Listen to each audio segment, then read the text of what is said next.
Hello guys. जैसा कि आप सभी जानते हैं, हमारा steno for all YouTube channel है। हमारी वेबसाइट www.stenoforall.com पर आप किसी भी गति पर डिक्टेशन सुन सकते हैं। सुनने के पश्चात उसको टाइप करके अपनी गलतियों का मूल्यांकन प्राप्त कर सकते हैं। ये हमारे इस सीरीज़ की 18वीं डिक्टेशन है। यहाँ हम पंक्चुएशन मार्क्स का प्रयोग नहीं करने वाले हैं, अतः सभी डिक्टेशन लिखने के लिए तैयार रहें। रेडी।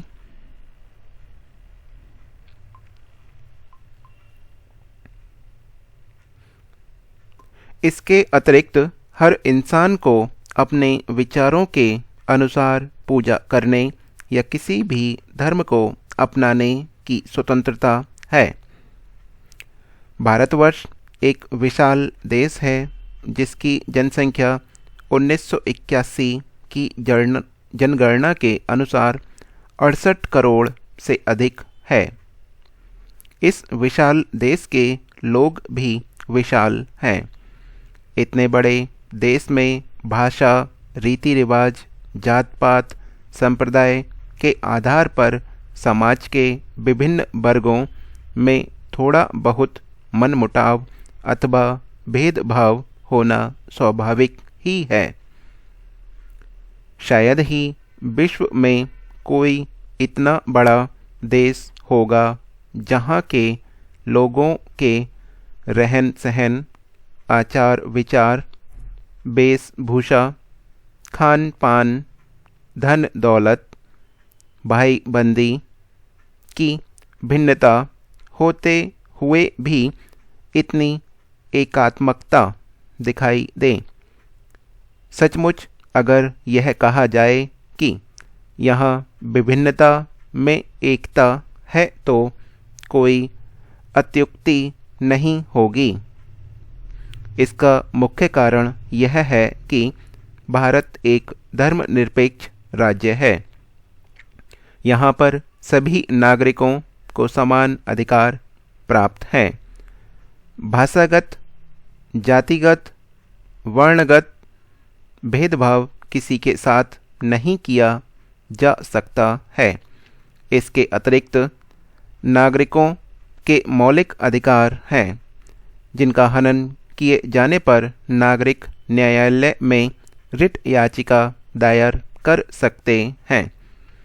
हिंदू, मुसलमान, सरकारी, गैर सरकारी या सिख, ईसाई सबको एक ही मत देने का अधिकार है। सबको यह अधिकार है कि वह उच्च से उच्च पद के लिए किसी भी स्थान से चुनाव लड़ सकता है। यहाँ के समस्त नागरिकों को सामाजिक, आर्थिक और राजनीतिक न्याय प्राप्त है तथा अपने विचारों की अभिव्यक्ति, विश्वास, धर्म और उपासना की स्वतंत्रता है। संघ और राज्यों की सेवाओं के लिए संघ लोक सेवा आयोग तथा लोक सेवा आयोग स्थापित किए गए हैं। देश की सुरक्षा के लिए आपात प्रबंध किए गए हैं। आपातकालीन स्थिति में राष्ट्रपति द्वारा विशेषाधिकारों का प्रयोग किया जाता है। राजभाषा एवं प्रादेशिक भाषाओं को उपयुक्त स्तर पर मान्यता दी गई है। न्याय व्यवस्था के लिए उच्चतम न्यायालय तथा उच्च न्यायालयों के अतिरिक्त जिला न्यायालय भी स्थापित किए गए हैं। कानून के सामने सभी नागरिक बराबर हैं। हमारे संविधान में लिंग भेद, रंग भेद अथवा वर्ण भेद के लिए कोई स्थान नहीं रखा गया है। सरकारी या गैर सरकारी, धनी या निर्धन सब कानून के सामने बराबर हैं।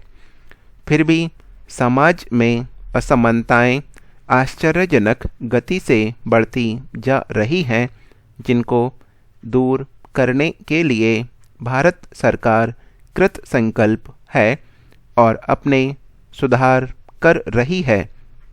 किंतु इन सभी सुधारों और कानूनी अधिकारों के बाद भी समाज में बढ़ते असंतोष का मुख्य कारण बढ़ती हुई जनसंख्या है जिस पर रोक लगाना जरूरी है। इसके लिए सरकार प्रयत्नशील है।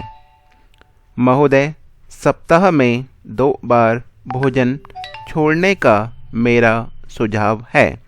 इससे न केवल अनाज वरन ईंधन, तेल, कोयला आदि सब की बचत होती है। यह हमारी डिक्टेशन समाप्त हो चुकी है। जिन्होंने पैकेज लिया हुआ है, प्लान लिया हुआ है, उनको मैं बता देना चाहता हूँ 251 रुपये में 120 डिक्टेशन दे रहे हैं। आप इसको 1 महीने में 120 डिक्टेशन कर सकते हैं। यहाँ पर हमारी सभी तरह की डिक्टेशन रहती हैं। आप सैंपल के तौर पर देख ही रहे हैं।